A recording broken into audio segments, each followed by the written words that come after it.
Alright everyone, so Manchester City 3, Newcastle 1. I've just literally got in from the pub with the lads, and looking back at that game, it's to be expected that we'll get defeated, but before we get on that, the lineups Rafa went with for like a 5 at the back, which was quite surprising, seeing Isaac Hayden drop into the centre-back role and not seeing Chancellor Mbemba, which was a bit of an interesting one by Rafa.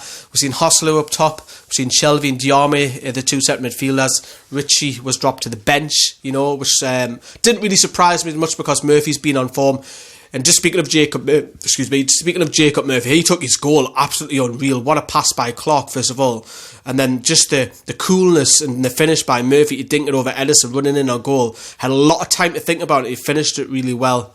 We're defended very, very deep in the first half. Very similar towards, like the first game we had at St James's Park. We defended deep.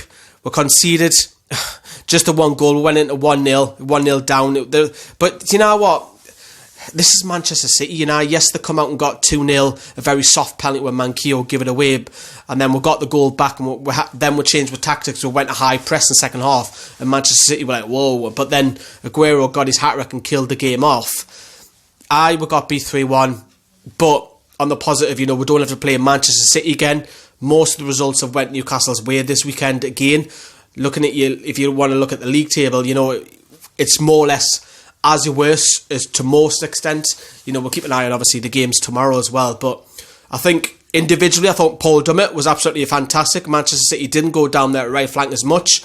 On the flip side, I thought Manquillo was struggling a little bit because he had the likes of De Bruyne going out there, Silva, Zinchenko, Sané, Sterling was coming across. So Paul Dummett for me was great. I think Lascelles didn't put a foot wrong, although, and that sounds crazy, he's conceding 3 goals, he didn't put a foot wrong, but then Carl Darlow didn't either. All the goals were pretty much you couldn't prevent in goal.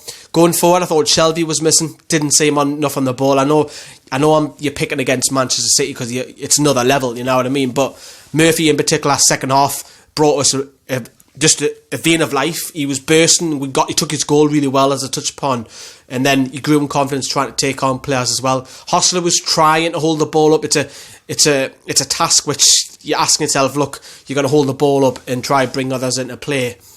It's difficult. Knock it on its head.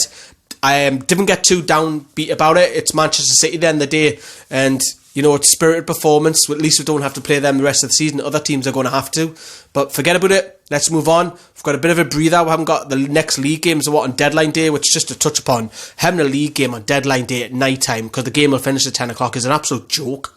Newcastle, if they are doing business, I know it's a big if, are going to have to do business possibly without even Rafa Benitez knowing what's going on, you know what I mean? Speaking of that, we know that Rafa Benitez needs to strengthen the squad. He wants to strengthen the squad. He's been given the green light, so to speak. He seems very positive that with his press conference, with his conference call with Mike Ashley during the week, that he knows what he wants now. It's none of this budget talk. He knows what he's going to go and get, and hopefully the board actually bring in, even if it's a couple of loan deals, just to strengthen the squad a little bit as well. As be interesting. But regarding the Man City game, forget about it. Didn't be too downbeat about it. See you later. Bye bye.